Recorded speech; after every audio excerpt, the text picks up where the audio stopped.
ஏன் தெய்வத்துக்கே மாறு வேஷமா, மகாராணிக்கு இங்கே ஏழு வேஷமா. பிளாஷ்பேக். ஏங்க நம்ம பிள்ளைங்களுக்கு பிள்ளை குட்டின்னு ஆயிப்போச்சு. நம்மகிட்ட இருக்கிற சொத்தெல்லாம் நம்ம பிள்ளைங்களுக்கு பிரிச்சு கொடுத்துடலாங்க. நீ சொல்றது கரெக்டா முத்து. சொத்தை வச்சு நம்ம என்ன பண்ண போறோம்? பசங்களும் சந்தோஷமா இருக்கட்டும். நம்ம ஒரு மாசம் பெரிய பிள்ளை வீட்லயும் ஒரு மாசம் சின்ன பிள்ளை வீட்லயும் இருந்துட்டு போவோம். ஆமாங்க, இனிமேல் நம்ம வாழ்ற காலத்தை நம்ம பசங்க கூட கழிச்சுக்கலாங்க. ஆனா நம்ம சின்ன பிள்ளை நல்லா பாத்துக்கிடுவாங்க. அப்பா தாத்தா பாட்டி வந்துக்கிறாங்க. இப்ப எதுக்கு இங்க வந்தீங்க? அன்னைக்கு சொத்தை பிரிக்கும் போது பெரிய வீட்டை என்ன கொடுங்கன்னா உங்க பெரிய பிள்ளைக்கு தானே குத்தீங்க. இப்ப எந்த மூஞ்சி வச்சு இங்க வந்திருக்கீங்க? இந்த வீட்டுல நாங்க தங்கவே இடம் இல்ல, இதுல உங்களை எங்க கொண்டு போய் வைக்கிறது? இனிமே இங்க வர வேலை வச்சுக்காதீங்க, உங்க பெரிய பிள்ளை வீட்டுக்கே போங்க. என்ன விதி என்ன விதிடா, என் விதிய அடிப்போடி பெரிய பிள்ளை நல்லா பார்த்து பாண்டி.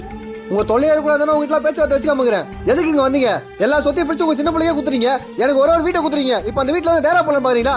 இதை மட்டும் முன்னாடி பாத்துருவாங்க. எனக்கு சோற போட மாட்டாப்பா. தயவு செய்து கேக்குறீங்க, வராதீங்க, போயிடுங்க. மாசத்துக்கு பள்ளிக்கூடமா, அட பாடம் கத்து பாசம். மாமா பசிக்குது மாமா.